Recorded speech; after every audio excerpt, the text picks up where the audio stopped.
Our next selection is by a composer who is considered to be a pioneer in the world of the wind ensemble, the British composer Gustav Holst. He was one of the first composers to ever write for this medium of concert band, and many of his selections are considered a cornerstone for the repertoire. His most famous work was written for orchestra called The Planets.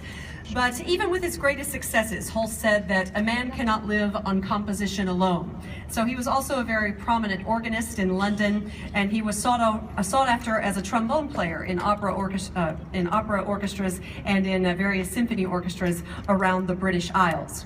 In 1927, Gustav Holst was approached by the BBC and the National Brass Band Festival to compose a piece that would be used in a competition. Now, the committee wanted something that could be played by all of the 15 bands as a competition piece, but they also were looking for something that would be pretty palatable because the judges would have to listen to this piece for 15 times in one day.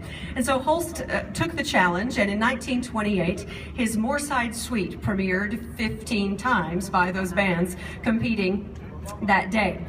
The work in its entirety is 3 movements. Tonight we'll offer you the third and final movement of the work. It is the march. Now, ladies and gentlemen, you'll have to listen closely because we're only going to play this once. But hopefully it'll be a song that you find that you could listen to over and over as well. So here's the music of Gustav Holst. This is the march from the Moorside Suite.